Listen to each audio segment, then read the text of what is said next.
Oi, gente. Alô, alô.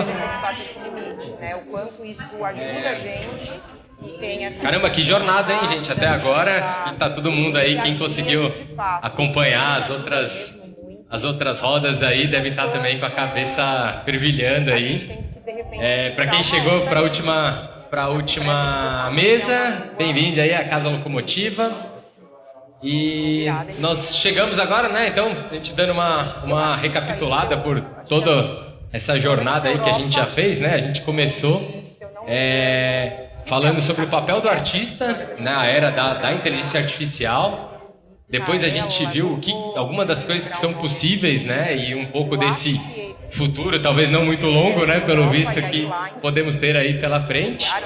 E aí agora nós vamos falar dos desafios que esse mercado da produção de imagem vai enfrentar, né? A gente já pegou um pouquinho sobre isso nas outras mesas, mas agora a gente tem também um pessoal da outra ponta, né? A pessoal dentro das agências que eu vou apresentar agora aqui um pouquinho para vocês. Então, começando pela Aline. Ela é diretora de produção com foco na excelência criativa e entregas abrangentes. Tem 15 anos de experiência em produtoras e veículos de comunicação. E tem em seu currículo projetos pelo SBT, pela TM9 e agora ela integra o time da FBIS. Então, uma salva de palmas para a Aline. Muito obrigada pela presença. Oi, boa tarde.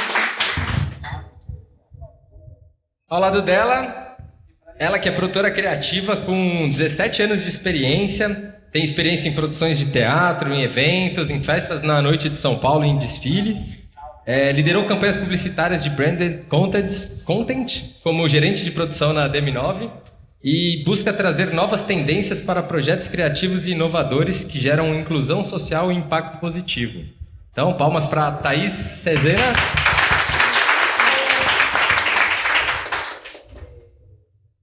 E temos também ele que atua há 10 anos como produtor de RTV e art buyer, né, envolvido em produção de filmes, ilustrações, fotos e animações para clientes como Carrefour, Tiger Beer, Honda, Gatorade, Nissan, CVC, Piraquê, Risqué e Netflix. É o Caio Lobo, produtor e RTV da Publicis Brasil. Bom, gente, muito obrigado pelo convite, por toparem entrar nessa discussão toda aí junto com a gente, né? E eu acho que a gente poderia começar com vocês comentando assim o que mudou nesse, né? A gente na outra o pessoal até deu a data exata, né, do lançamento, né, do ChatGPT, em novembro do ano passado, né? Que não faz nem um ano, né? Era até uma dessas discussões, não faz nem um ano, e olha quanta coisa já mudou. Então, o que vocês estão vendo no dia a dia de vocês, lá dentro das agências, assim? O que está mudando? Ou no dia a dia, não necessariamente dentro das agências, né?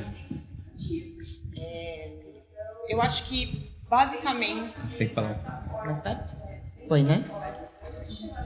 Eu acho que, basicamente, a gente tem usado mais a inteligência artificial com imagens, então mais Midjourney do que o ChatGPT. Eu acho que aqui a discussão é muito de um ponto de vista de produção, quais são os limites para esse uso e a regulamentação desse uso, quanto isso pode ser nosso aliado e aonde a gente tem que ir com certo cuidado, né? Eu acho que num primeiro momento que a gente tem usado é muito como layout, como ajudar a aprovar certas campanhas, às vezes até um roteiro se faz, o diretor de arte faz um storyboard ali e aquilo visualmente ajuda os nossos clientes a entenderem a história, entenderem o roteiro e aprovarem aquela ideia, e aí aquela ideia vai virar uma produção de filme, de foto, KV, enfim, ela vai se desdobrar e vai fazer girar aquela produção audiovisual. Acho que como a gente não tem nenhuma regulamentação, né? Então acho que as agências, não sei, acredito que a deles também, a gente nem pode. Você sabe que eu não tinha me dado conta. O uso é exclusivamente para layout. A gente falar, né? Então é o que tem rolado. Eu não sei, assim, eu acho que pode ser É bem isso que a Aline falou, a gente usa mais como uma ferramenta, e eu tenho visto isso como uma ferramenta que está agilizando os processos dentro das agências com os clientes. Óbvio que a gente tem que tomar um certo cuidado e trazer o cliente para o nosso lado, nesse sentido, e falar também, ele tem que saber que é uma ferramenta, que ainda é uma ideia, é um ponto de partida. Né? Não é assim para entregar, não é dependendo muito da campanha, você consegue levar um elemento ou outro, seja de um cenário, seja de alguma coisa que te ajude a compor ali, mas é esse caminho de layout, né? E sempre muito em parceria com o cliente para que isso não levar aquela ideia que a gente ainda trabalha. Não vou dizer que a ideia é crua, né? Mas ela é um ponto de partida, então ainda não é o final. Vai passar por um refinamento, vai passar por muita gente. E é isso que a gente está construindo assim, dentro das agências. É isso mesmo. A gente estava falando anteriormente, né? O Gabi estava falando, o Giovanni também, sobre esse medo que as pessoas têm da IA substituir o ser humano de alguma forma ali. Mas eu acho que nesse primeiro momento é mais essa ferramenta ali que pode ajudar a gente a construir melhor essas campanhas e esclarecer melhor a cabeça do consumidor e do cliente do que, de fato, essa substituição. Assim, eu acho que isso vai demorar um pouco ainda para acontecer. Eu ia pedir para alguém, não sei o quão é claro todo esse processo dentro de uma agência, né, para todo mundo que está aqui, então, quem que poderia explicar um pouquinho esse caminho assim, do layout, da ideia, do planejamento, né, do processo da publicidade mesmo, assim, até chegar na imagem final, né, para ficar claro o que é esse lance do ficar claro para o cliente, né? Então, normalmente os clientes chegam com uma proposta para a agência, né, chega provavelmente para aumentar uma fatia de mercado ali, e cabe à agência criar uma campanha que pode alavancar isso de alguma forma. Isso passa pela criação, planejamento e, por fim, a produção, né? Então, a criação vem com uma ideia, um key vision, né? uma ideia de campanha, e a partir daí a gente vai desdobrar o que vai ser foto, o que vai ser filme, o que vai ser PDV, e a gente produz isso e com auxílio de fornecedores como a Casa Locomotiva, Doutor Zero, etc. Isso passa por muitas, eu acho que são linhas, né? A gente pode produzir filme, a foto, que vai virar um KV, um ponto de venda, a gente tem ilustrações, depende muito da demanda. E acho que como são muitas camadas de aprovação, é um trabalho muito colaborativo, com muitas pessoas aprovando, e muitas pessoas que, dentro de clientes que são mais focados em marketing, em produto, acho que o mais explicativo possível, melhor a gente aprova essa campanha e consegue colocar um bom material na rua. Então, acho que é nesse sentido que a gente tem usado, por exemplo, o Midjourney a nosso favor, porque muitas vezes um roteiro só escrito, ele, enfim, cada um imagina de uma forma, ou às vezes nem aprova porque não entendeu tão bem o roteiro, então ele está servindo muito como um apoio mesmo para que a gente consiga seguir com aquela campanha, seguir com aquela linha e começar, de fato, a produção dos materiais, né? Então, e aí, quanto tempo faz que vocês não contratam um storyboarder? Você sente que já teve um pouco essa situação? Acho que é questão de 2 meses, assim. Não, a gente não abre mão ainda 100%, mas tem coisas mais... Quando tem concorrência, por exemplo, quando a agência vai buscar por alguma outra marca, a gente não tem verba para contratar uma produtora ou fazer storyboard de fato. Então, cabe os criativos começarem a correr atrás disso para fazer os KVs e utilizar o Midjourney, por exemplo, as ferramentas do Adobe para desdobrar essas campanhas para a gente aprovar, e se a gente ganhar essa concorrência, aí sim partir da produção de fato. Tem traços diferentes e tem... Na agência que eu trabalho, a gente não substituiu o artista, o ilustrador pela inteligência artificial. Então, talvez um trabalho que o diretor de arte faria só com um mood board ali no Photoshop, ele gera algumas imagens ali, vira um moodboarding aí, assim. A gente ainda não substitui, e eu acho que não substitui, né? Acho que muito do que se falou hoje, o trabalho do artista ele não vai ser substituído. A referência que o diretor de arte tem para dar os comandos da plataforma,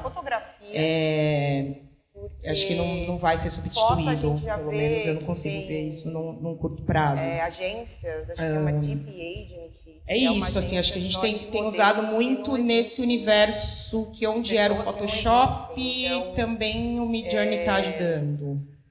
ChatGPT e roteiro a gente não usa. Acho que até tem um ponto interessante. Saiu essa semana a briga do... Acho que teve uma conclusão, ou pelo menos uma etapa concluída dos roteiristas de Hollywood, né? E acho que uma das conclusões é que não se pode usar inteligência artificial para isso. Eles estão chegando num acordo. Acho que o nosso desafio é mesmo regulamentar isso, né? Acho que tá aí, as plataformas estão aí. Como é que a gente protege, né, esses artistas, os direitos de cada um? E como é que a gente regulamenta isso? Acho que a grande discussão é essa. Como é que a gente faz um cliente entender, por exemplo, que aquilo ali não vai virar um trabalho na rua, aquilo é para suporte, para aprovação de uma campanha e que é muito importante que tenham outros fornecedores envolvidos, tenham outras, até para economia e mercado e etc. Né? Então é muito importante que aquilo nos ajude e não tire um espaço de uma grande fatia de mercado de trabalho, né? Então, acho que a grande discussão, que acho que não tem ainda nenhuma conclusão, é justamente essa, né? Eu continuo usando ilustradores. O Midjourney ele sai como realmente um ponto de partida de uma ideia. Às vezes, no meio de produção, você está com um cliente que tem uma área de suprimentos, então você tem que fazer concorrência, só que a ideia não para, a criação está trabalhando.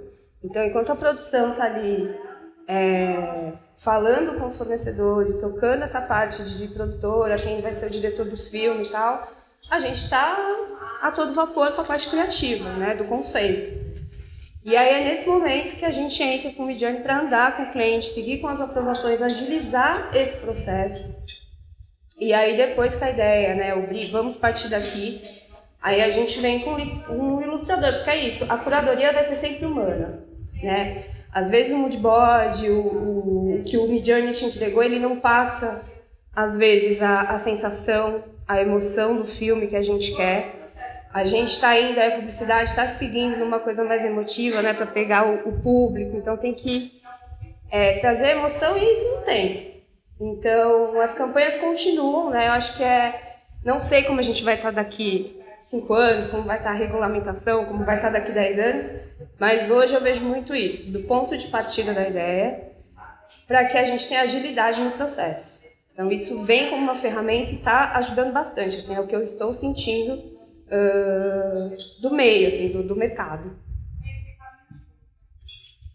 Acho que trazendo um pouco também da perspectiva do lado de cá, né, da galera que recebe esses briefings assim também, né?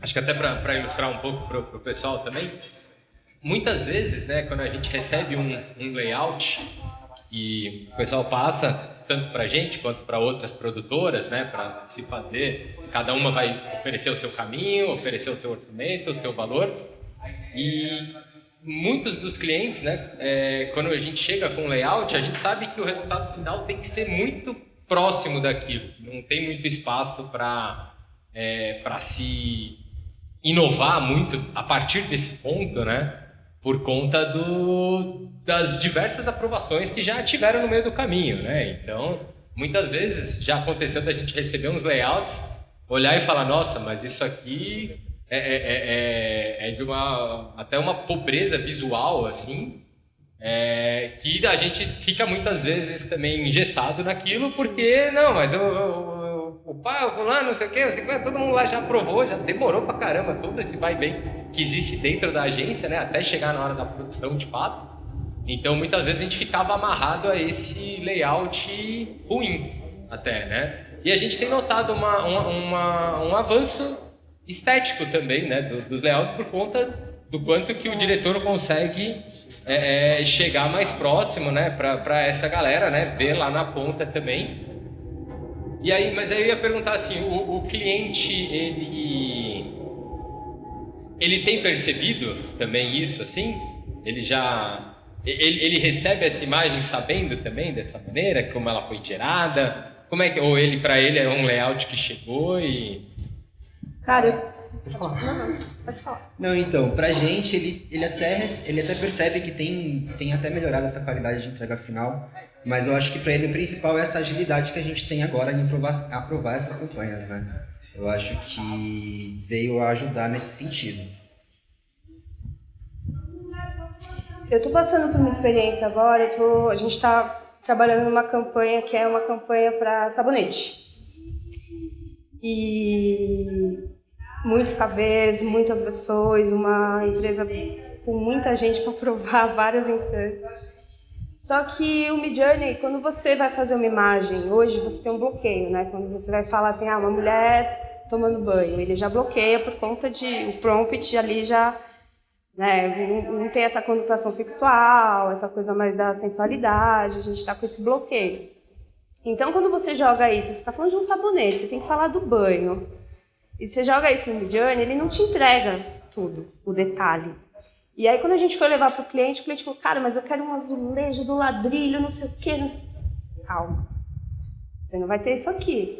Então, aí não vai ser agora, né? Ou a gente vai abrir câmera, ou o DA vai ter um trabalho aqui, vai ter que contratar uma galera bacana para fazer. Então, desde o começo, o cliente tem que estar muito alinhado que a gente tem restrições. Então, vai ter um refinamento, vai ter um artista, vai ter um diretor de arte, ou a gente vai abrir câmera e vai fazer um shooting.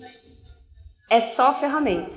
Então, eu acho que se a gente deixar isso muito claro com os clientes, a gente consegue agilizar um processo que acho que a gente já está sentindo isso, né? E eu acho que eu acho que é questão de alinhamento mesmo, sabe? É uma habilidade ali que as pessoas que estão no front aprovando essas campanhas e fazendo isso acontecer, explicar os limites disso, né? Assim, eu estava vendo, acho que parece que tem uma influenciadora que é uma inteligência artificial. Não sei se vocês conhecem ou já viram.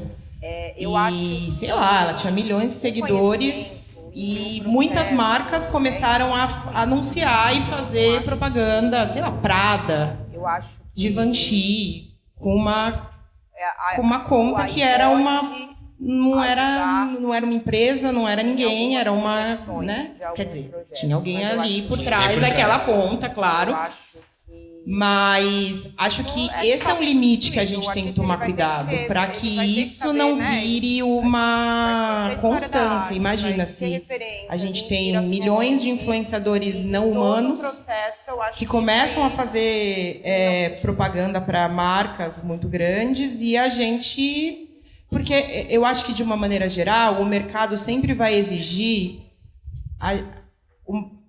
agilidade e baixo custo, né? Então, é essa pegadinha que a gente não pode cair, na minha opinião. É esse cuidado que a gente tem que... Até que ponto a gente sacrifica uma indústria por conta dessa agilidade, por conta... Então, assim, acho que... E a gente, como produção, a gente tem que estar muito junto da criação, dos fornecedores, dos artistas, para a gente estabelecer, de fato, esse limite, né? O quanto isso ajuda a gente... E tem essa aprovação mais rápida, tem esse dia a dia que, de fato, nos ajuda mesmo muito. E o quanto a gente tem que, de repente, segurar uma onda ali de quem está com pressa de botar um material na rua e não virar, de repente, determinado trabalho...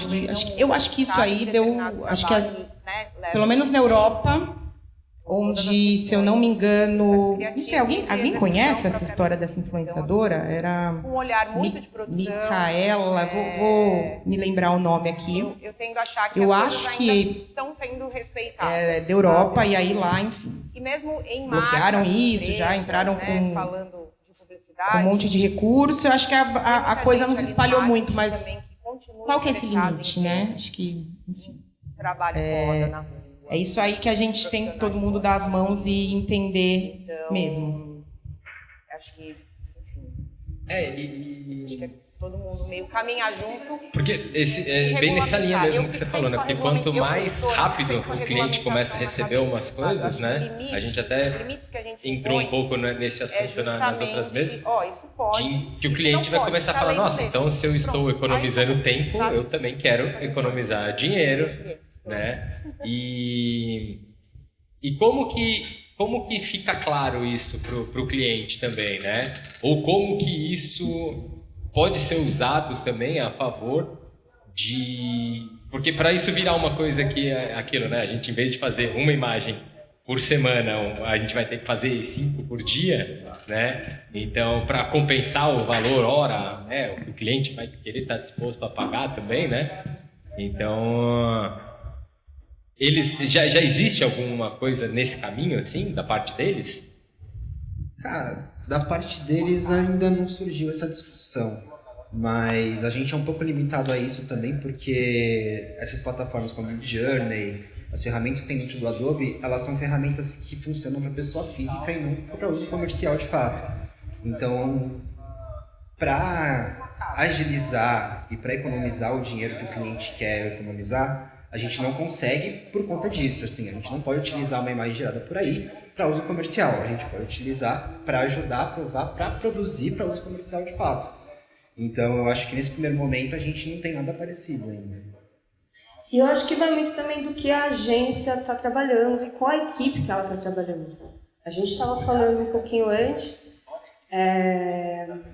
se você tiver um diretor, pelo menos na minha experiência, quem está trabalhando mais com Midjourney são os DAs mais sêniores, que tem referência, né? Então, dependendo daquele cliente, se o time dele já não tem um DA tão sênior, vai continuar usando alguns recursos, talvez do Adobe, o prompt, como que vai ser? Tem que passar por um step também da agência de aprovação antes de chegar no cliente. Às vezes, seu prompt, você está lá sofrendo, você fez 15, 20, 30 vezes e não chegou no que a campanha tem de expectativa.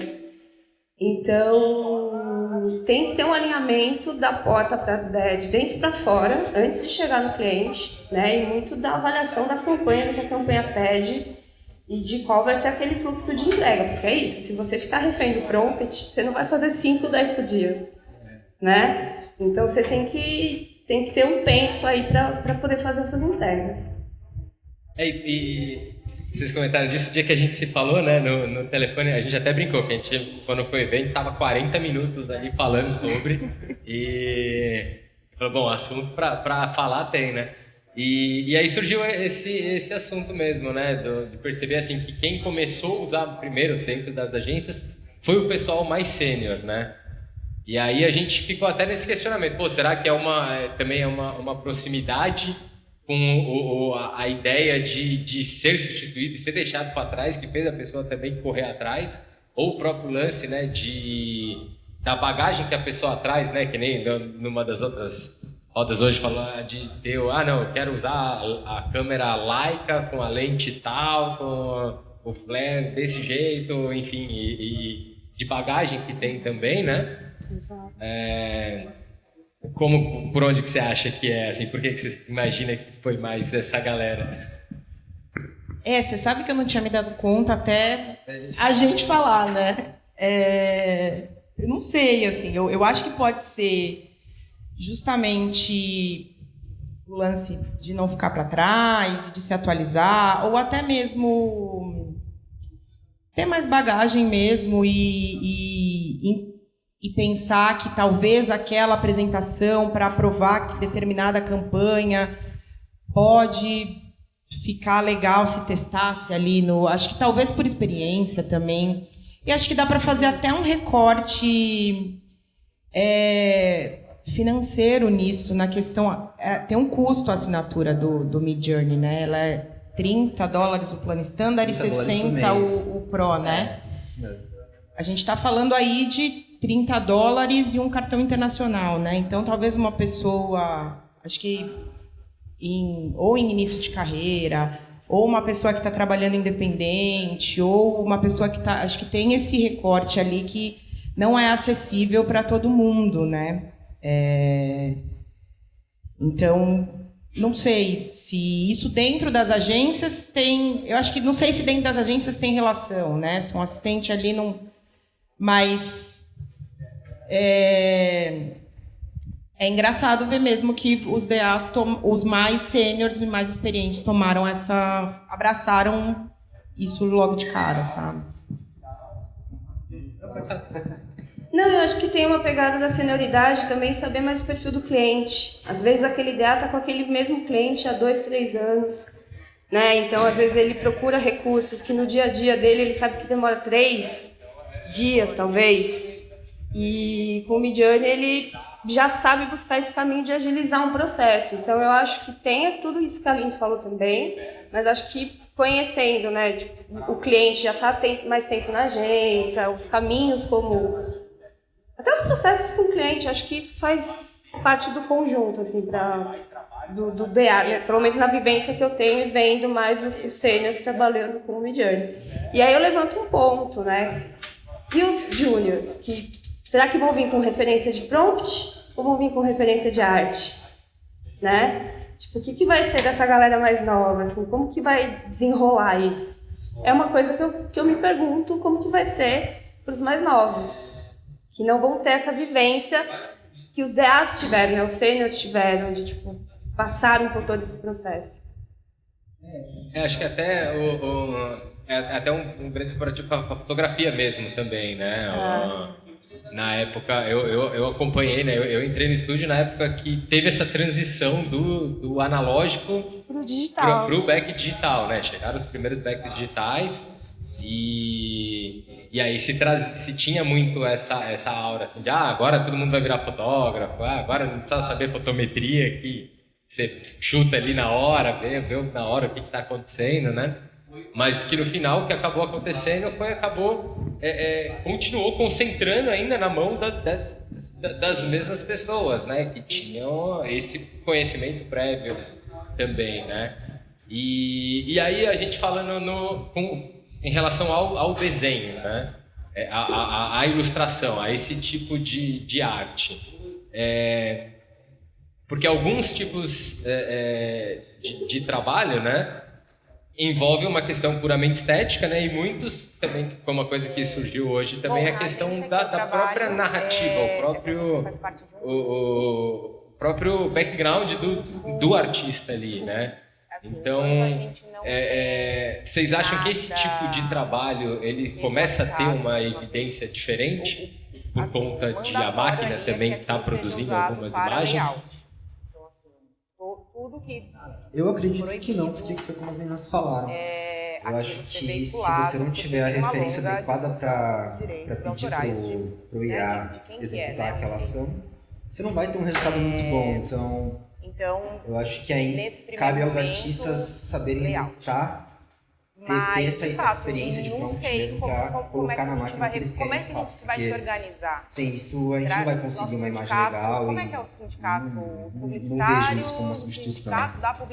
Mesmo porque os artistas têm traços diferentes. Eu acho que essa é uma discussão importante mesmo, sabe? Acho que para cada, falando de publicidade, para cada anúncio ou cliente ou o viés que a campanha vai tomar, a gente vai precisar de um determinado artista com um determinado traço, com a característica dele ali.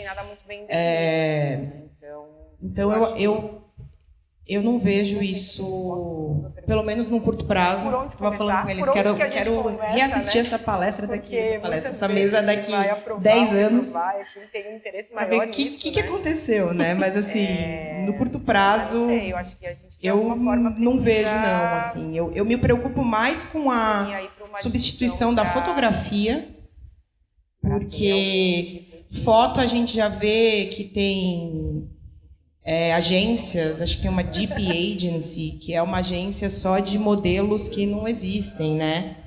De pessoas que não existem. Então, eu acho que eu, pelo menos particularmente, consigo ver com certa preocupação mais a foto do que o desenho. Não sei. O desenho é muito autoral. Mas acho que eu dizia era justamente o contrário. Se esse desenho autoral, ele não passa a ser mais valorizado.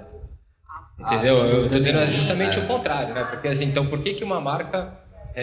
se existe, né, toda essa possibilidade, a hora que a marca escolhe um artista para estar ali produzindo a imagem para ele, ele tem ali o olhar, né, do indivíduo ali, né? Agora não é você entregar uma imagem, agora é você entregar a imagem que o artista está produzindo. Tipo, o crédito já está muito mais atrelado à entrega do material final ali do que, tipo, puta, a marca comprou meu desenho, vamos dizer assim. No meu micro-universo ali, eu não vejo isso sendo questionado ainda. Questionado no sentido... O artista está sendo valorizado e o fotógrafo, assim como a direção de um filme, eu acho que ainda não é pelo menos para mim nunca chegou não precisamos fazer isso exclusivamente aí. Acho que todo mundo está entendendo e indo com uma certa cautela, né? Como recurso. Eu acho que a gente usa ainda como recurso, como ferramenta, dependendo muito do produto, do cliente. A gente tem um trabalho que... eu fiz um trabalho com a Casa Locomotiva que a proposta era completamente sair do digital. E o briefing era trabalhar num processo analógico. Foi um KV que a gente fez juntos, um KV para Pfizer. E a gente trabalhou com projeção, a gente trabalhou com luz, a gente trabalhou com fumaça, a gente trabalhou com várias camadas ali. E que saíram desse mundo para fazer a entrega, a gente tinha que ter esse olhar. E era o direcionamento. Como é que a gente entende? Então nem sempre vai ser o digital. Nem sempre vai ser. É óbvio que hoje a gente está falando, tudo está voltado para isso, mas depende muito do cliente, depende muito do briefing e o que você quer entregar. Né? A gente ainda precisa do diretor de fotografia, a gente ainda precisa do roteirista. Todo esse processo, toda essa cadeia que está por trás de uma entrega, usa hoje a inteligência artificial como recurso, como ferramenta. Eu acho que saindo disso é esse ponto de equilíbrio que a gente falou. Né? Essas pessoas que estão por trás disso, o posicionamento da agência, o posicionamento do mercado e o que o cliente quer. De fato, é isso? É uma inteligência artificial? Às vezes também tem um olhar da agência querer emplacar uma inteligência artificial num briefing que também às vezes não precisa. Acho que a gente está trilhando, tem que conhecer caminhos juntos ainda. Você falou, eu lembrei que a gente tem acho que esse é um trabalho interessante também a gente trazer, porque esses outros pontos também, né, de aonde a IA não chega também, né, então eu vou passar esse making off aí, que foi um trabalho que a gente fez para Pfizer, que era a capa do podcast. Do podcast do Chico Felice. Chico Felice, isso. E aí a ideia era trazer um pouco de umas de investigação e com um clima de analógico mesmo até, né? Isso. Então, deixa eu soltar.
Então esse é bem um exemplo mesmo, né? Exato. Dentro desse que você trouxe, assim, né? Que ainda tem um acaso ali também, e que acontece, né, no analógico, que alguns lugares, que algumas ferramentas não vão entregar. Então, a estética que a gente queria era essa pegada, foi uma apropriação, e que no briefing ali a gente já começou a pirar e trazer esses layers. Então, existe sempre a necessidade da inteligência artificial. Eu acho que a gente também tem que partir desse ponto de ter essa percepção do que a gente usa como recurso ou não. Às vezes a licença poética não está no digital, né? Então é isso que a gente trabalha também. acho que a gente podia abrir também para as perguntas aqui do pessoal. A gente pode fazer na mesma lógica que a gente estava fazendo. Quem tiver alguma pergunta, levanta a mão. E aí o pessoal leva o microfone, tá com você? Ó, todo mundo, já tá todo mundo resolvido ali atrás, ó.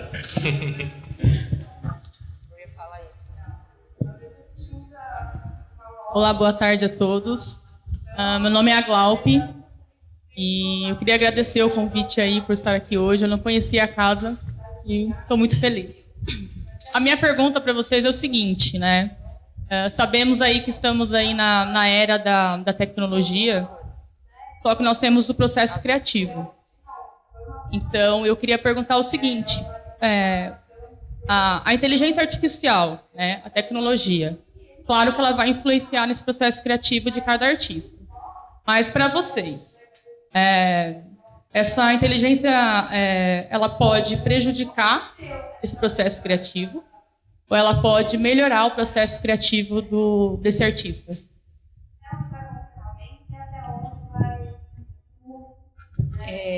Bom, eu vou tentar responder de um lugar de não artista, né? Sou produtora, então eu acho que o conhecimento e o processo é insubstituível. Então eu acho que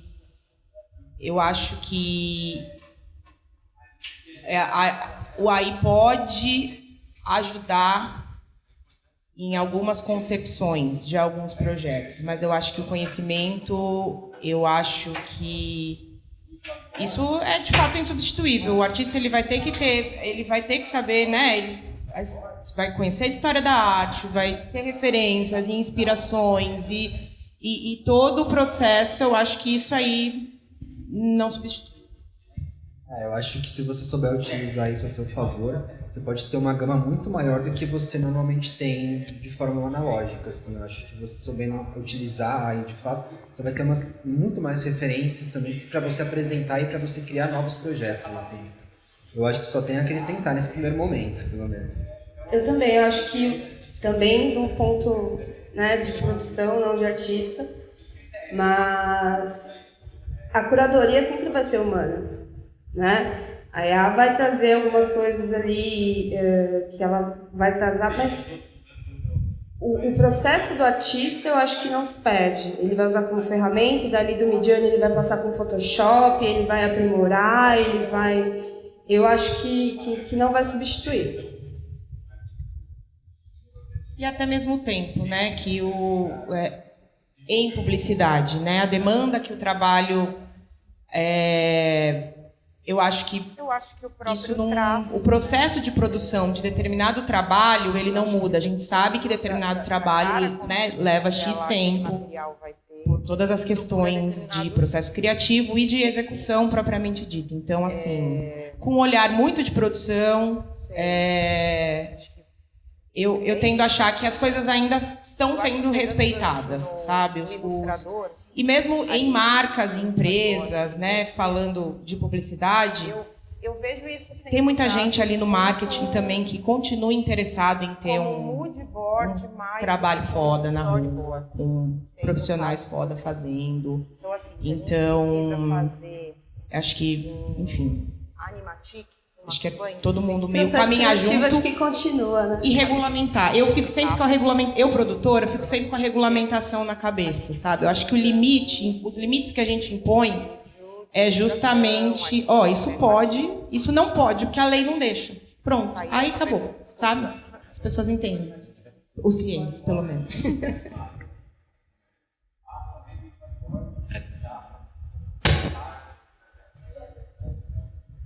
Oi, meu nome é André. Você falou que tem alguns acasos do analógico que a inteligência artificial não entrega. E mais, eu achei essa pergunta bastante provocativa. Assim, o que mais a inteligência artificial não entrega? No Animatic é basicamente isso, a gente anima... Eu acho que ela não entrega naquele momento especificamente, né, acho que eu estava falando da questão uma campanha com o consumidor.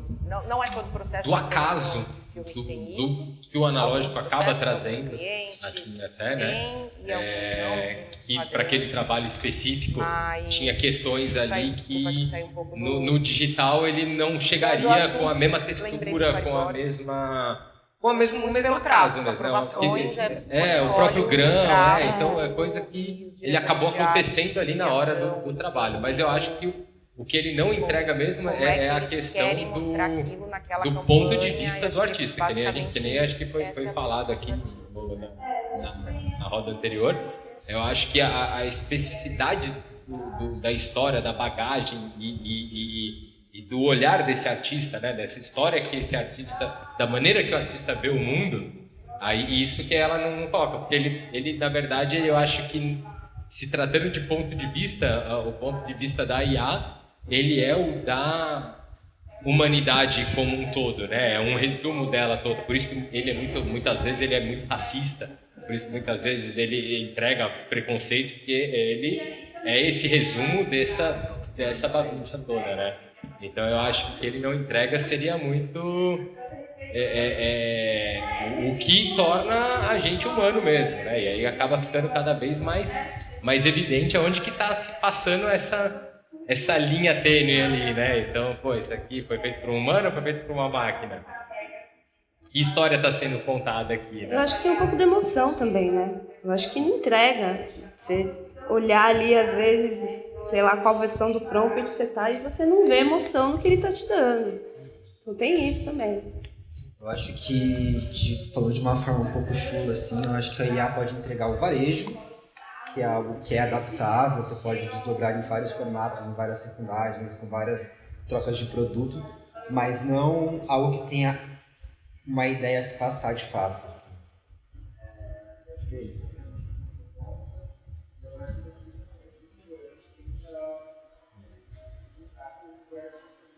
Boa tarde. Meu nome é Gustavo, eu sou estudante de design. Na minha faculdade, né, a gente tem essas discussões, né? Dos convidados que a faculdade trouxe uma vez para trazer essa discussão com a gente foi quase que ele falou no processo de produção dele, na tentativa de usar a inteligência artificial dele. Ele estava buscando ali um resultado específico ali, e ele acabou não conseguindo alcançar com a inteligência artificial. Ele até citou, né? Ele falou, se eu soubesse desenhar, né, pudesse trazer aquele resultado, o desenho ele ia me trazer muito mais rápido. Vocês acham que tem esse momento assim, e ele é persistente, assim, um momento em que a inteligência artificial está mais atrapalhando o processo que ajudando?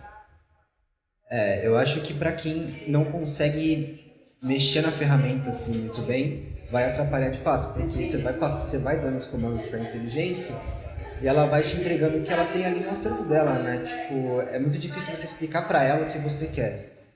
Então, eu acho que tem esse machine learning, essas ferramentas para tentar colocar na máquina o que você quer entregar de fato, né? Então, para quem não é artista, é difícil mesmo você conseguir expressar através da IA o que você quer passar, né?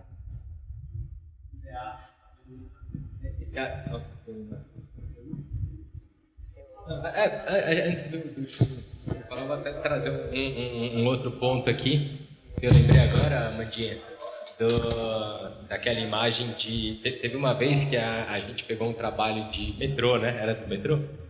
E era uma imagem vertical que tinha que virar uma tripa. Assim. É um negócio E aí eu lembro da Amandinha construindo todo esse túnel assim na mão.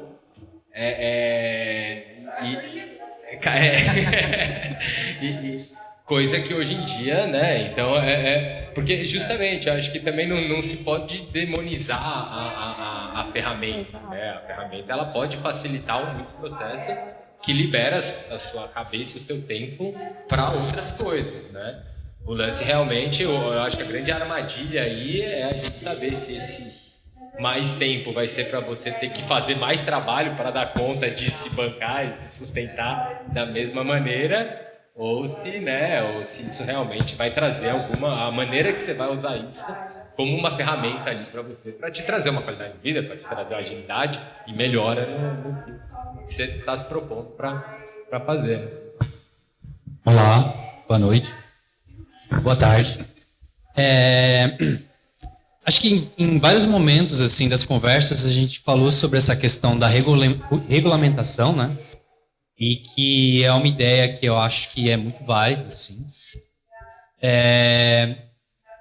E eu queria saber se, por exemplo, nas agências esse assunto ele é abordado entre as pessoas da agência, sim.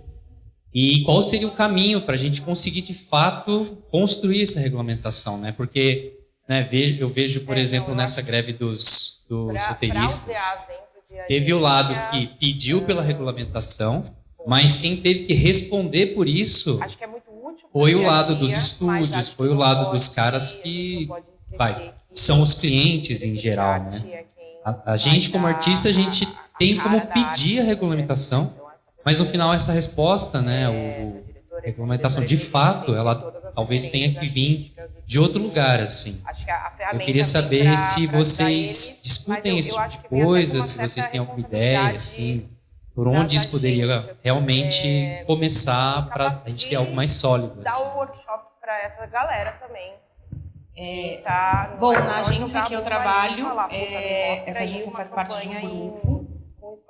E esse grupo, para amanhã, assim, enquanto a gente não tem nada regulamentado, mais uma vez, o mandatório ali é que aquilo seja usado para layout. Então, assim, tudo que proibido aquilo ser veiculado, porque tem uma longa discussão sobre os direitos autorais de quem que é, né, o direito. Então, nesse primeiro momento, layout. Mas, de fato, não sei como é que a gente vai se organizar. Será nosso sindicato? Como é que é o sindicato? Os publicitários? O sindicato da publicidade? Não sei. Assim, como é que a gente começa a construir? Eu acho que essa é uma discussão importante mesmo, sabe? Como é que a gente começa a construir isso? E assim, trocando sempre com todos os fornecedores e com todo mundo que a gente trabalha, né? Até onde eu sei, a gente não tem nada muito bem definido ainda, né? Então, eu acho que... Não sei se eu tenho resposta para essa sua pergunta. Por onde começar? Por onde que a gente começa, né? Porque muitas vezes quem vai aprovar ou reprovar é quem tem um interesse maior nisso, né? Mas não sei, eu acho que a gente de alguma forma precisa se unir aí para uma discussão e para ter algum tipo de, enfim, de nova regulamentação. Eu acho que nem o Midjourney em si, ele se organizou para apresentar para o público uma ferramenta para ser usada de forma comercial. Então a gente precisa desse primeiro passo deles para a gente começar a conversar de uma forma que a gente consiga regulamentar isso de fato para uso comercial e a partir daí dar os devidos créditos para as pessoas que participam dos processos. Mas eu acho que vai ter um movimento sim do mercado.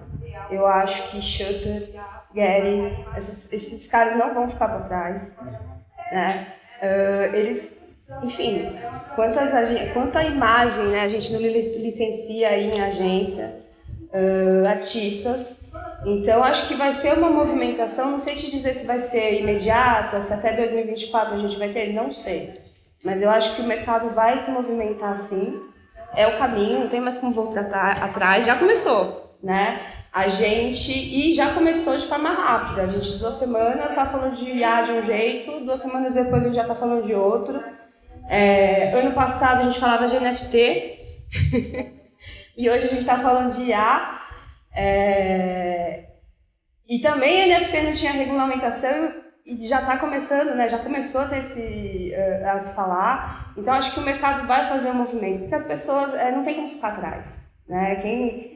Licenciamento de imagem, direito autoral, movimento mercado. Não dá para dizer que não. Então acredito sim que vai ter um movimento aí, não sei dizer quando, mas acho que vai. É verdade, porque essa parte realmente Shutter, Get Images, né? Porque até mesmo para a parte de composição fotográfica, né, também, né? De curadoria também, né? Porque eles ganham dinheiro com os artistas, com os fotógrafos. Mas essas pessoas também estão aí. Eu acho que a gente não vai descartar o uso da imagem. Então, acho que já deve estar rolando esse movimento que a gente ainda não sabe qual é, né? Mas acho que eles já estão se preparando. Não acho que vai demorar muito, não. Eu acho que o próprio Midjourney, quando a gente começou a usar, que a gente foi atrás, né? Quem é o ser humano do Midjourney que eu falo? Como é que a gente entende como é essa assinatura? Não existe, né? Não existe essa... Tem gente que não sabe nem o que é o Discord ainda, né? Então, assim, a gente... Enfim, eu acho que o Shutter e a Get, que são empresas que têm ali e também têm uma assistência, e dão assistência para quem eles estão licenciando as imagens e tal, eles estão correndo atrás desse rolê, com certeza. E aí agora até assim, indo nessa linha... Ah, não, você tinha uma pergunta, né? Ah, então, por favor. Não. Eu ia fazer uma próxima.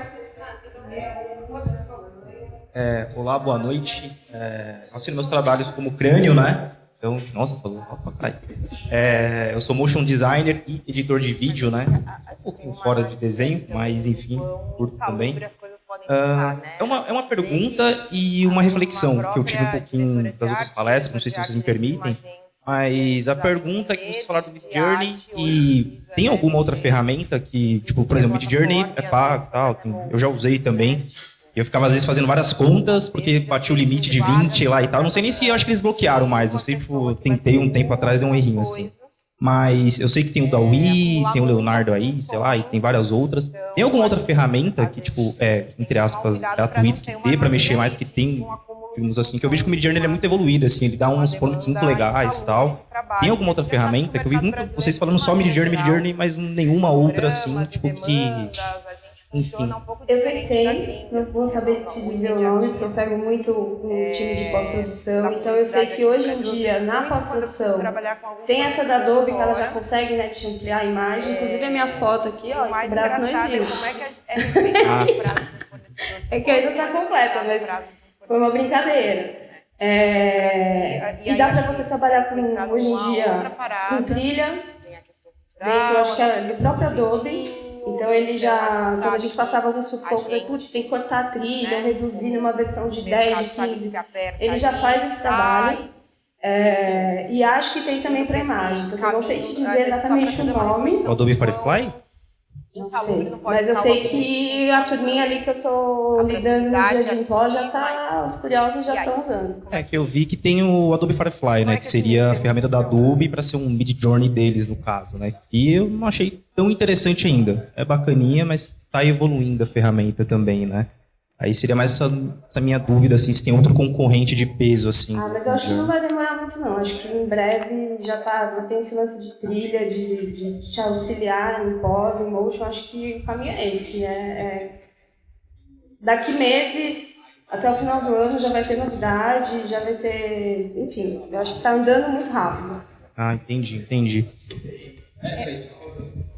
Existem diversos, assim, até, né? Acho que os gigantes mesmo, né? Estaria entre o Stable Diffusion, o Midjourney e o DALL-E também, que agora saiu o DALL-E 3, que também ele tem uma entrega mais parecida com o Midjourney entrega, né? Mas acho que é por uma questão de serem os que ganharam maior notoriedade mesmo, assim, e que tem realmente uma entrega, um leque mais variado, um refinamento maior, assim, que estão mais nessa ponta, assim, né? O Stable Diffusion, um pouco pela questão do conhecimento de programação que muitas vezes você tem que ter para conseguir dar o comando, então ele acaba deixando um pouco mais distante, mas eu acho que a facilidade desses aí de ser uma coisa que você digita e ele já te entende, né? Eu acho que é uma questão de espontâneo. Exato.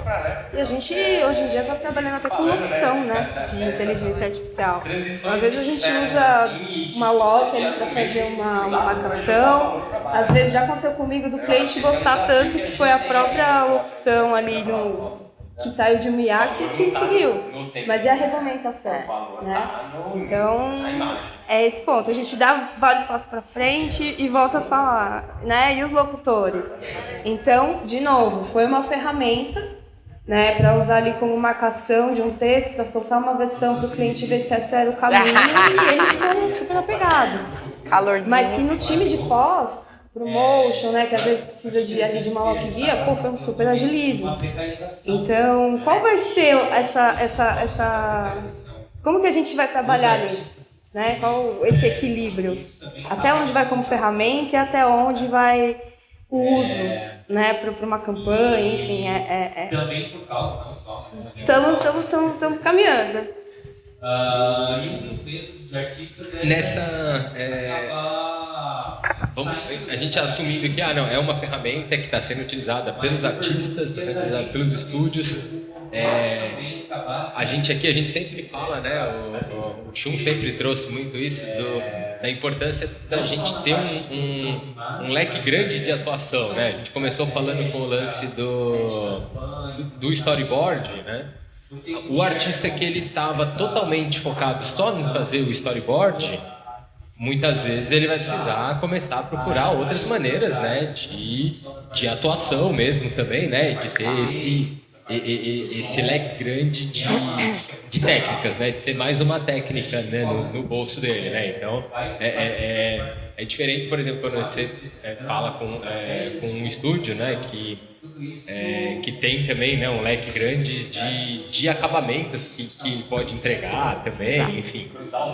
Então acho que como tem muita gente aqui, né, muitos artistas aqui também, acho que seria legal ouvir um pouquinho de vocês dos critérios, assim, né, da escolha, né, de um artista ou de um estúdio, de um portfólio, sendo que seja essa uma ferramenta que estejam todos usando ou não, mas que no final estão sendo, né, ainda mais quando vocês trouxeram que não está indo nada disso pro ar, né, continuam.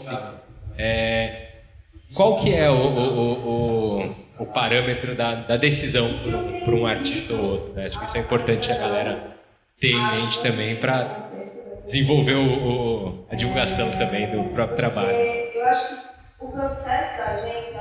Eu acho que o próprio traço, né? Eu acho que depende muito da cara que aquele material vai ter, que a gente procura determinados perfis. A gente, dentro de uma agência, a gente não traça só um. É isso, assim. Eu acho que pegando um gancho do ilustrador, ali do storyboard do dia a dia, eu vejo isso sendo usado muito como um mood board mais do que como um storyboard. Não sei no caso de vocês. Então, assim, se a gente precisa fazer um animatic para uma campanha, não sei se todo mundo sabe que existe essa etapa de aprovação de um roteiro, a gente continua usando o estúdio de ilustração, anima, aquele animatic e tudo mais. Mas enfim, sair da sua pergunta. Não, o animatic é como se fosse um storyboard animado, né, gente? Acho que a comunicação como passo um além do todo... storyboard, já para você sentir um pouco time, vai ter a cena. Eu acho que é um motivo de preocupação, de fato, para todo mundo que... Para todos os profissionais de mercado que você estão nessa cadeia. Antes da aprovação de uma campanha, você faz uma pesquisa no mercado para saber se as pessoas entenderam aquilo. Eu acho que... Então, a Animatic é basicamente isso, a gente anima... Eu acho que não está sendo muito falado, não. Eu acho que está sendo muito falado na entrega. Ilustração e na ponta final ali, que é a entrega, que é onde nós entramos. Com o consumidor. Não é todo o processo de aprovação. Mas eu não vejo isso... Alguns processos, posso estar equivocada, isso sendo falado no planejamento, isso sendo... Acho que a preocupação tem sido da criação, talvez, da criação para a produção. Do assunto que lembrei do storyboard. Porque... Mas acho que muito pelo traço, as aprovações, portfólio, traço, imagens, e os diretores de arte, criação, acho que a gente tem que olhar de uma maneira muito cuidadosa. Como é que eles querem mostrar aquilo naquela campanha, e acho que basicamente essa é a aprovação dos artistas. Eu acho que vem antes de e é muito recente isso, né? Se a gente for olhar para recente no sentido do briefing também, né? Sei lá, há 6 anos atrás eu mal entregava peça para o digital, sabe? E aí já vem aí com uma lista de possibilidades. Então, acho que se a gente não está pensando, a gente tem que pensar. Quero o estúdio das Couve, quero não sei o quê, e a gente vai buscando esses artistas ou esses parceiros. E aí também tem a parte do traço, que geralmente é o que pega, mas também tem a parte do prazo. Então, de repente... Você não vai sumir, né? De repente tem um artista que ele é muito foda, mas a linha dele criativa, às vezes o processo dele demora um pouco mais, e aí às vezes...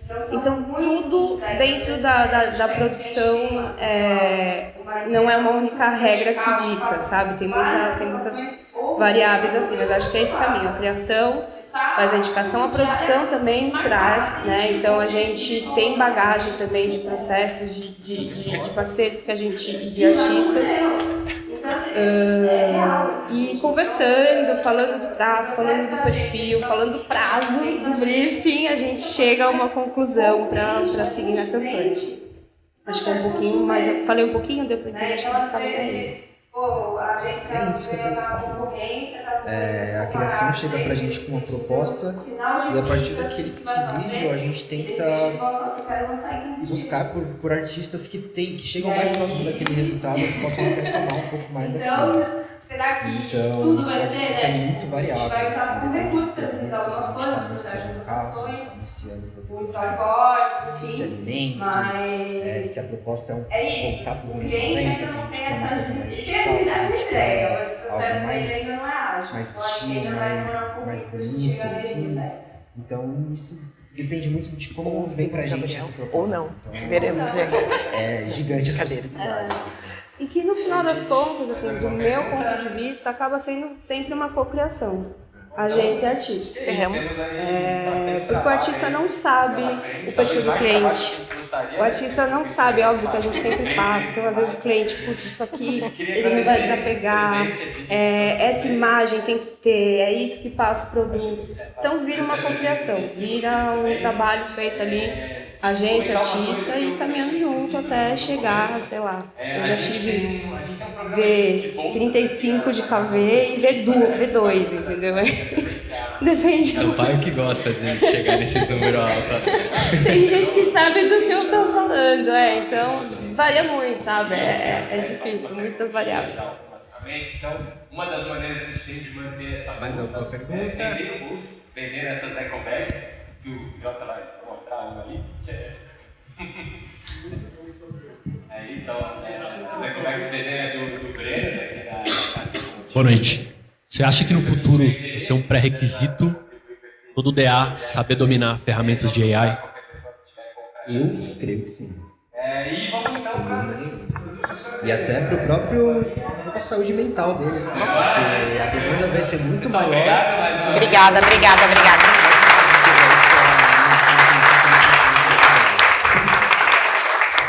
Eu não sei, eu tenho minhas dúvidas, porque, cara, arte é arte. Há muito tempo, muito antes de nós que estamos aqui. E eu acho que vai muito do que você quer entregar. Eu acho sim que vai ser importante você saber dar um comando, ser um cara foda, uma mina foda com muita referência. Mas é o que a campanha pede, às vezes não é isso. Né? Às vezes a gente está falando de um traço de aquarela, sei lá, que tem que ter uma pegada do artista. Ele vai para um outro caminho. Então, eu acho que ainda seja importante, mas dependendo do que seja a entrega, ou do que você tem como briefing, ou como você...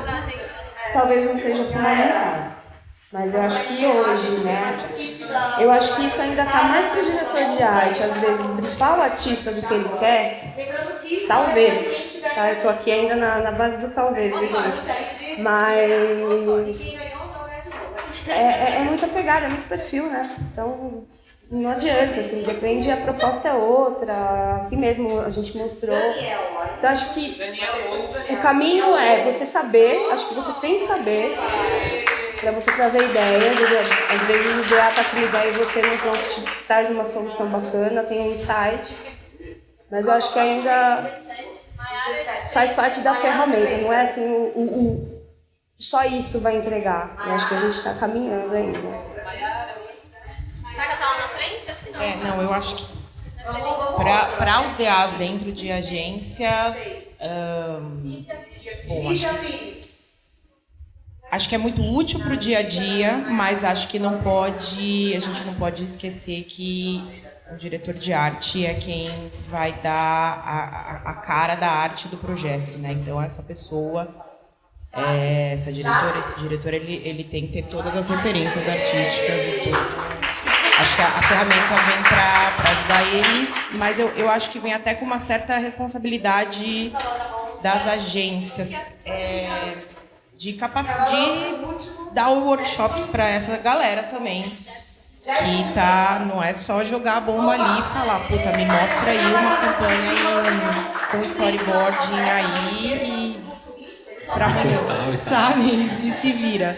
Acho que tem que rolar aí uma preparação das pessoas para isso. E até disponibilizar essa ferramenta de forma mais acessível. Exato.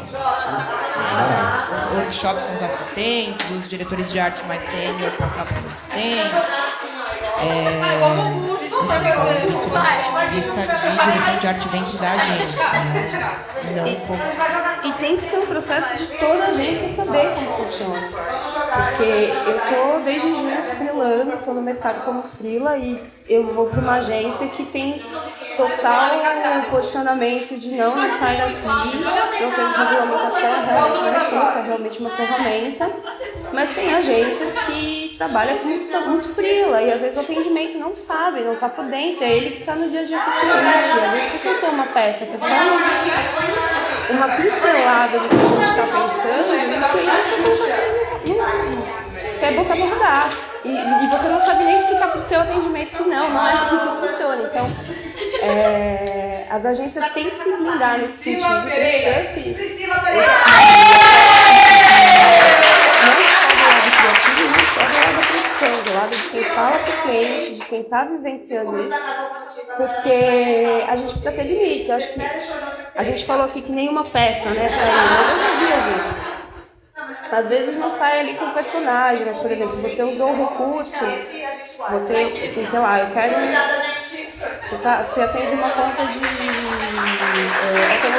sei lá, e você quer um posto de gasolina muito foda. Se você colocar aquilo no Midjourney, muita luz, muito quente, você pode até colocar no Photoshop para brincar ali.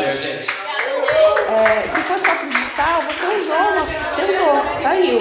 Mas você deu um tapa ali, né? Você deu brincou. Talvez o cliente não saiba, mas saiu.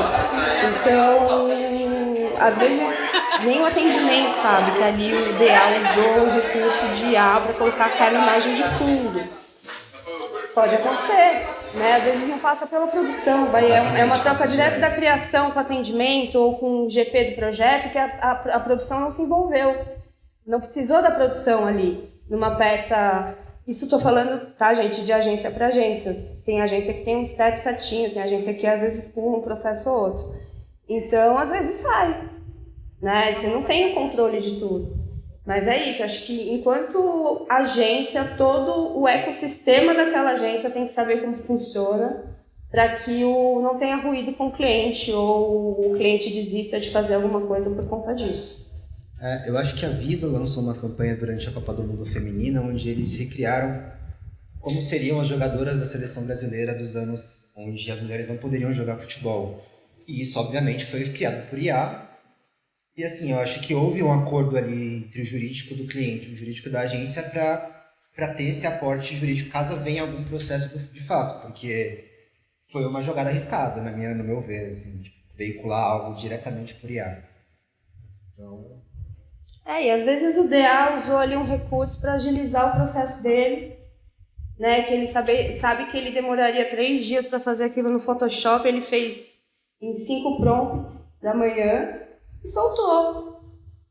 Porque ele usou como ferramenta. E aí eu não acho que perde a questão do artista, porque ele usou isso como um recurso e tá no que ele construiu ali. Então, mas é isso que eu falei, às vezes o cliente não sabe que tem inteligência artificial, o atendimento não sabe e foi como um recurso do próprio DA, no uso ali do cotidiano. Você falou de agilizar, você acha que vai mais agilizar ou vai deixar mais insano ainda o que já é uma maluquice? A gente já vive na era do imediatismo, né? Eu acho que a gente segue no caminho de agilizar o processo. Eu acho que... E aí tá o nosso papel aqui como também dar um calma, né? Então tem essa política da agência também é muito bom, é muito rápido, mas talvez a agilidade assim, seja também um pouco do inimigo do bom. O DA não teve tanto tempo de aprimorar aquilo que o Midjourney ou qualquer outra ferramenta trouxe. Ainda não está expressando o que ele quer, ou o mood da campanha. Então, acho que agiliza sim, mas a gente não está perdendo o processo criativo. Acho que a gente ainda está trabalhando com ele. Mas acho que tem uma armadilha aí também do quão insalubre as coisas podem ficar, né? A gente vê que para uma própria diretor de arte dentro de uma agência que antes precisava entender de arte, hoje precisa, né, mexer em tudo que é plataforma e às vezes fazer até motions, né? Tipo, às vezes eu vejo vagas de contratações de uma pessoa que vai fazer muitas coisas, acumular muitas funções. Então, acho que às vezes a gente tem que tomar um cuidado para não ter uma armadilha aí de um acúmulo de funções e de uma demanda insalubre de trabalho, que a gente já sabe que o mercado brasileiro, de maneira geral, cronogramas e demandas, a gente funciona um pouco diferente da gringa, assim, o imediatismo da publicidade aqui no Brasil eu vejo muito quando eu preciso trabalhar com algum fornecedor de fora. É outro tempo, né? E o mais engraçado é como é que é respeitado o prazo de um fornecedor de fora e não é respeitado o prazo de um fornecedor no Brasil, né? Porque no Brasil... E aí acho que... Aí vou entrar numa outra parada. Tem a questão cultural, a nossa questão do jeitinho. Então, a gente sabe que a gente, né, como mercado, sabe que se aperta ali, sai. Enfim... Indo para esse caminho, às vezes só para trazer uma reflexão do quão insalubre não pode ficar o acúmulo de funções também. A praticidade aqui, mas e aí? Qual é que esse meio termo funciona? E também acho que deixar muito claro, né? Acho que é um trabalho que a gente tem pela frente. Aí, agora para falar a gente, eu digo a gente como artista e a gente como produção, né? A gente como essa parte dessa cadeia produtiva, né? Dessa indústria, do cliente entender também que a imagem, né? A gente até chegou a sair esse assunto aqui, ela vale não pelo tempo que ela foi levada para ser feita, né? Nem pela técnica, pela ferramenta que ela fez, mas no caso de uma imagem, falando especificamente de um uso para publicidade, ela vale pelo dinheiro que ela movimenta ali na outra ponta, né? Então, essa imagem que foi feita com... Tanto faz a ferramenta, seja fotografado, seja feito de verdade, seja desenhado, seja promptado, né? Ela alcança, né? E aí ela tem que... Então, eu acho que esse desafio da gente deixar muito também claro para os clientes, porque a tendência de falar, não, mas então se é isso, é uma arte menor, né? Que nem muito quando começou, não, mas é só para só para evento, ou não, isso aqui é só para internet. Como é só para internet? Vou ter que fotografar um elefante no alto de um prédio e aí para internet. O mesmo trampo que eu vou ter para levantar um elefante, eu vou precisar para internet ou para, né? Isso falando, né, de transições que tivemos assim e de argumentos que se usavam para jogar o valor para baixo, né? Então eu acho que esse é um desafio que a gente tem ainda pela frente também para falar, ainda o valor não está no tempo, né? O valor está na imagem. Na imagem. Né? Tinha uma pergunta? Manda ver.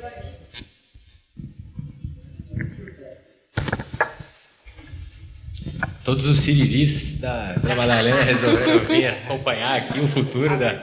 Olá de novo. Eu achei interessante que a gente agora está falando meio que de uma precarização mesmo, né? E a gente começou falando da precarização dos artistas em si, mas eu senti que isso também está rolando nas próprias agências, né? E também por causa, não só, mas também por causa da inteligência artificial. E um dos medos dos artistas é da gente acabar saindo dessa cadeia assim, de produção, né? Mas eu pergunto se as agências também não se preocupam delas também acabarem saindo dessa cadeia, porque não só na parte de produção de imagem, mas até dessa questão estratégica, né, de campanha, planejamento. Se vocês enxergam essa transformação assim de tipo a inteligência artificial já começar a entrar em outras áreas que não sejam só da parte visual, né? A gente vê da parte de texto, da parte de som, e acho que é a primeira etapa, assim.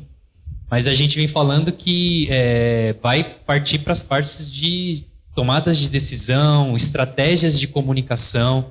Tudo isso, existe a possibilidade de você jogar um prompt e ele te dar uma campanha inteira pronta, né, no futuro. Usar os dados ali, né? Vamos pegar todas as campanhas que teve até hoje, a inteligência artificial pensa numa puta campanha que vai funcionar para tal produto que, né, já fez várias campanhas. Vocês veem essa transformação já começando, alguns cargos já começando a se transformar, né, se modificar dentro das agências? Existe essa preocupação entre as pessoas que trabalham? Do que eu tenho vivido, ainda não. Não duvido que aconteça daqui a um tempo. Porque eu acho que o processo da agência ela vem por trás de muita coisa que ainda é humana. Então, a análise da pesquisa, a pesquisa por trás daquele mercado, né, é muita coisa para começar a iniciar assim, uma campanha. A gente, dentro de uma agência, a gente não traça só uma estratégia. Então, às vezes, o caminho até chegar até nós, de produção, às vezes ele é muito árduo. Às vezes ele vai até a estratégia, nem foi para a criação ainda para dar aquele visual, então voltou para o cliente. Então, como tem muita troca, e eu acho que essa troca ela faz parte da agência, eu acho que talvez seja um pouquinho mais difícil. E aí, nesse talvez, eu digo, talvez reduza a quantidade de pessoas por trás. Mas o entendimento ainda, vai ser humano. Tem que ser humano, eu acho, né? Porque senão daqui a pouco... Tá, pra onde a gente vai, né? Se for assim. Não, e o reduzir já é uma precarização, né, gente? Acho que a comunicação como um todo eu acho que é um motivo de preocupação, de fato, para todo mundo para todos os profissionais que estão nessa cadeia. Eu não vejo isso sendo muito falado. Eu acho que não está sendo muito falado, não. Eu acho que está sendo muito falado na entrega, na ponta final ali, que é a entrega, que é onde nós entramos, sabe? Mas eu não vejo isso, posso estar equivocada, isso sendo falado no planejamento, acho que a preocupação tem sido da criação, talvez, da criação para a produção, e, né, porque roteiros e imagens, mas eu acho que a gente tem que olhar de uma maneira muito cuidadosa, porque é meio catastrófico, né, gente? É assim. Então, a gente sabe que são 7 anos, né? Quem tava aí nas outras. E assim, e é muito recente isso, né? Se a gente for olhar para recente no sentido, sei lá, há 6 anos atrás eu mal entregava peça para o digital, sabe? E aí e vem um boom e vem uma, enfim. Acho que se a gente não está pensando, a gente tem que pensar. Bem. Eu acho que pode acontecer sim, mas é o que já me falaram já, que eu acho que isso vai acontecer quando o cliente souber de fato o que ele quer. Para ele falar para a inteligência artificial o que ele quer. Mas eu acho que isso está um pouco difícil de acontecer. Então... Eu ia falar disso, porque o processo, gente, dentro da agência, ele é ágil. Mas com o cliente ele não é. Então são muitos steps. Às vezes a gente pega um cliente que tem uma empresa muito vertical, que passa por várias aprovações, ou a sua campanha já está aprovada. Você está com diária marcada e chegou o presídio e falou, não é nada disso que eu quero. E já aconteceu. Então, assim, é real isso, gente. Então, o processo da agência, ele facilita, a IA está dentro da agência, facilitando muita coisa, mas com o cliente, na linha de frente, o processo continua o mesmo. Né? Então, às vezes, a agência ganhou aquela concorrência ficou parada 3 meses, o cliente não deu sinal de vida, o que vai fazer, e de repente ele volta e fala assim, quero lançar em 15 dias. E aí... Então, será que tudo vai ser, né? Tipo, a gente vai usar como recurso para agilizar algumas coisas, o processo de aprovações, o storyboard, enfim, mas... É isso, o cliente ainda não tem essa agilidade, ele tem agilidade na entrega, mas o processo dele ainda não é ágil. Então acho que ainda vai demorar um pouquinho para a gente chegar nesse step.